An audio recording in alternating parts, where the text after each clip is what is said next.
All right, so I want to talk to you about something which is super important for me as a startup founder and an indie hacker is that I just received $400,000 of free credits, cloud credits, and also some other startup benefits. So how did I get them? So first, I just had to apply for these startup credits. So I got $150,000 from Microsoft Azure, 100K from AWS, and another 100K from GCP, that's Google Cloud platform, and then Zendesk has given me around 30,000 credits, like 6 months free trial, and then Notion AI and all other simple stuff that I also received from there. But I think what's super important here is NVIDIA, right? NVIDIA and Inception. Now, as you can see, I'm currently in my portal right now, and I have these GPU cloud credits. I can avail up to $100,000 of AWS active credits. And why is this important? Because being a bootstrap business, these credits are incredibly helpful to help me build Zavata, right? It's tough getting only rejection emails from VCs, and I actually even got one which I like to read out. Maybe it'll really help you out because this is something that not a lot of VCs give you feedback emails, but this is a proper feedback that I received. So, right, Creator Fund is something that I've applied for by Callium, and Callium Hill has just responded. So, what I'd like to read out is this, right? So, if you're building an AI SaaS startup, this would be super important. She says there's a risk of commoditization. Given the immense amount of innovation happening with AI currently, there is a lot of money going into AI businesses. But the downside, this results in a very tangible risk of commoditization of models. Let me read it from here. Commoditization of models and a race to the bottom because more optimized based is on price versus performance. For early stage companies to succeed in the space, we feel very strongly that companies need a very tightly defined productization strategy that will allow you to address a customer's wedge in differentiated approach. And also they feel that well-funded incumbents like Workable and HireVue, etc., have bigger advantages because they're more established have more established partnerships and distribution networks with the exact profile of customers I am targeting. All right, so they hope they wanted to clarify, but they also say VCs might be wrong, all that bullshit that VCs write anyways in their rejection emails. But from this, what can we understand, right? Firstly, if you're building a startup, you really can't put money out of your pocket for cloud services. And if you are dumb. You're super dumb because you didn't do your research. Maybe you don't even, you shouldn't even be doing entrepreneurship in that case, right? So you should go apply for free Amazon credits. You get $1,000 of free credits. If you're an AI startup, apply for Inception. And Microsoft Azure gives you around 150K of credits. They basically incrementally grow. You can keep applying until you exhaust your whole 150K. So it's for like 2 years, right? And what can we learn from this rejection emails if you're an AI startup? They say incumbents have a better edge over me because the exact customers they're targeting, I'm also targeting, right? So they have an edge towards this. So I'm just thinking what exactly can I do? Because right now, as you can see, I'm currently training my data sets to build my startup, which is basically an AI interviewer that interviews and schedules candidate interviews and just makes the whole hiring process faster and cheaper. So that's what I'm working on. And because there are incumbents working on this, that means there is a market for this. And there are also a lot of companies that just got funded, around 20 companies, 20 AI interviewer companies that got funded for this. So I really think it's about just building. I mean, we just have to build the product first, and also this founder-led growth that I'm currently working on, creating content, posting it on YouTube, building trust in the ecosystem, building trust in the space, saying, hey, this is what I do, this is what we're building, and might as well buy from me than the bigger companies.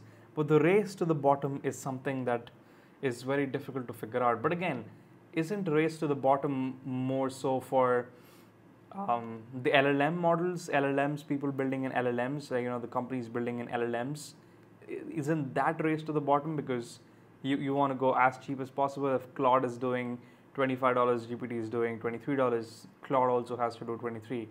That might be a race to the bottom. But again, if you are building on top of that, I don't know. We still have to figure that out. I mean, it could be a race to the bottom. Let's say, for example, like Uber and Lyft. It is a race to the bottom, right? In the end. But again, there was this growth period. There's always this growth period, and then maybe it's growth. Then maybe it's to the bottom.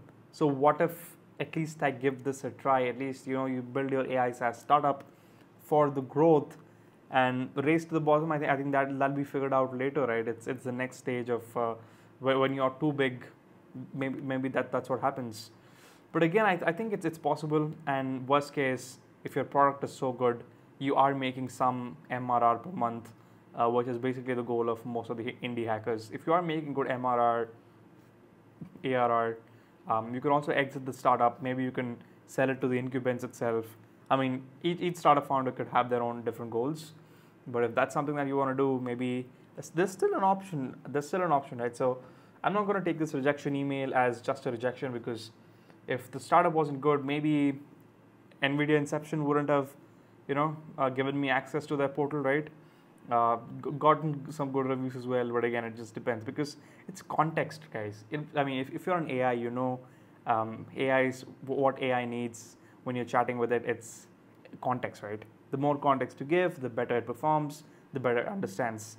And the most context about your situation, who has it? It's just you. You have the most amount of context about your current situation. No VC, no entrepreneur, none of your friends have more context than you. So I think in the end, it's just you who can make the best decision for yourself. All right. And then what else do I want to talk about? Yes. Also, one thing I was just thinking was, there's uncertainty and risk involved. And I was also thinking about what if I take on some consulting clients on the side with these free credits, because now I can run a lot of cold email automation campaigns to get clients, book meetings, and get them on Slack, maybe connect with them on Slack, and do these consulting works like an hourly consulting roles, because previously I was a growth marketer, and now that also I'm into SaaS and AI, and I understand software development. Maybe I can do some consulting there. But again, it's not just easy to say, hey, I'm just going to take on clients. No one's just going to hand it over, right? I still have to put in all the work there. So why? Because, I know I'm building the startup, but I just feel handicapped without cash flow, right? When you're working, when you have this job, you have this cash flow coming in, but this is so lonely. I don't know, it just kind of gets depressing, because it's just you working in the setup in the room, and all I really have to talk to is my audience, like I have an audience. Just the camera. It's just me talking to the camera, honestly. Just to put out content. But yeah, that's what I feel. But other than that, I see many other companies also doing AI interviews right now. So I wonder if this is going to work out. It's like a journey filled with challenges. But I still want to give it a shot, right? I think that's about it. And if you really want to know how to get your free AWS credits, just Google it. And if you need like specific advice on how to apply for the application to increase your chances to get in, then you can definitely ping me.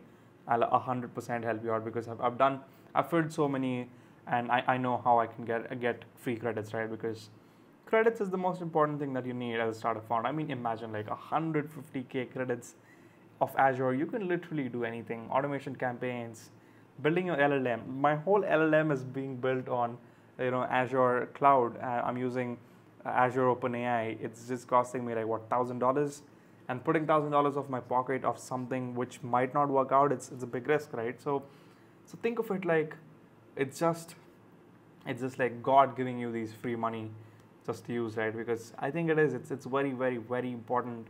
These credits are very important. VCs might say no to you, but credits, if you're smart enough to use these credits, smart enough to build a product and get product market fit with these credits, then nothing like it. So bootstrappers, indie hackers, go get yourself some free credits, apply for these applications, and start building. That's it.